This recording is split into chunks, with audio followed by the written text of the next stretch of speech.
Hi, this is Frank Schaeffer, author of the new book,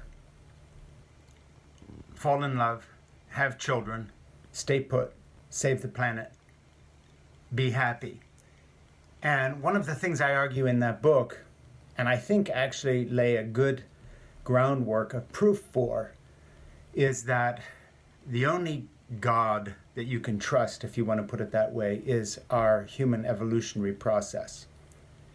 Happy people are people who live knowing that we evolved a certain way. For instance, that the quality of our interpersonal relationships, the caregiving we receive and give, defines our ability to find joy and meaning in life.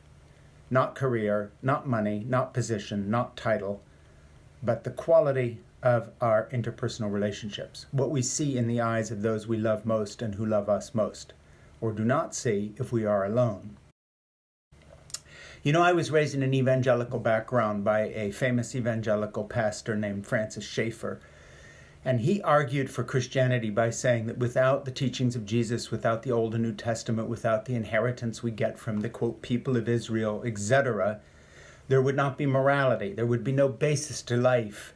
We would not be able to find meaning. How would we make up rules if they weren't in the Bible? Look at Western civilization and its triumph. Isn't that a proof that Christianity, its faith, somehow is more true than other points of view?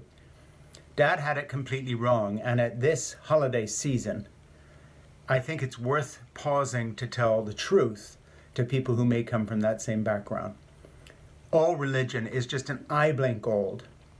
A few thousand years, 10,000 maybe. Writing only goes back 5,000 years. Before that, what? Hunter-gatherer societies.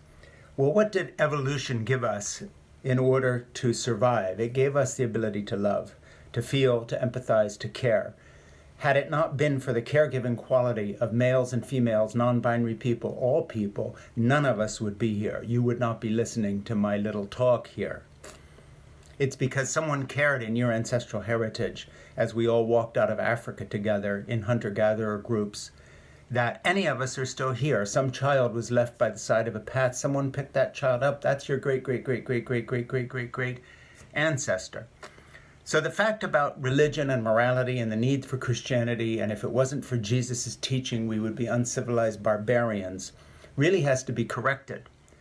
The fact is, evolution gave us the ability to care and to love and to feel love and to share empathy between people as a means of survival. Because when you're in hunter-gatherer groups and tribes, if you don't share, you all die. If someone does not help the woman raise the child, who feeds the mother while she feeds the baby? Fatherhood is invented, but so is the whole concept of it takes a village. And the fact is, only in modern society, when we've broken life into career and life and all these other things, we talk about balancing work and career. This is a completely false equation. Life is the point. Living life is the point, and how we live it is what evolutionary biology and psychology now teach us. For instance, the idea that it's all about the survival of the fittest, dog-eat-dog competition has completely fallen out of favor and has been largely debunked and disproved and replaced with another idea I talk about in my book, and that is the survival of the friendliest. Now, that's the ethic that created religion. All religion and all government is, and all laws are, and all human institutions are, is one thing. The attempt to codify or codify what we knew to be true. So let's make rules and enforce them. Let's make it law. Let's say that our religion teaches us that, fill in the blank, be kind to others, whatever it may be. But evolution came first, and it taught us these things. So they resonated when people said them. The only reason anybody regarded Jesus or other prophetic voices as profound is they were reflecting back what we already knew, what we had learned through tens of thousands of years of evolution, which was that if we don't care for each other, we will die. For instance, oxytocin was given to us so that we don't kill all our children. Far-fetched? Well, then you've never had a baby who cried all night and kept you awake for months on end the way I have and the way other parents have. And why don't we just commit infanticide? Because this welling sense of bonding and love comes in both men and women. It's a gift from evolution to give us, in fact, the ability to give care. And that's the reward of love we feel when we give it and when we take it. So if you look at evolution, you understand that it came first, and religion is really an afterthought. It's a footnote. So sorry to say, at this Christmas time, it would be far more accurate to say Merry Evolution than Merry Christmas. Sorry to take Christ out of Christmas, but the fact is, before there was Christ, there was evolutionary biology teaching us to love our neighbor and care for them as we care for ourselves as a survival tactic. And that is why religion ever made sense. That's why government and law and institutions make sense, because they codify what we already know to be a survival tactic. You can take religion out of the picture, we would still be able to get along and care for each other.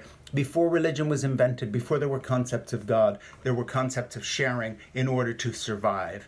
It is about the survival of the friendliest.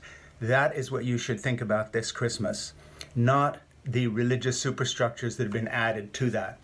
Now, I happen to go to church. I happen to enjoy spirituality, but I do it knowing full well that it is the Johnny-come-lately, that in the beginning was not the Word and God. In the beginning was nature and survival and evolution taught us the same things that actually Jesus says in the Sermon on the Mount.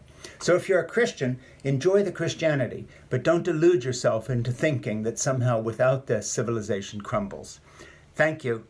My name is Frank Schaeffer.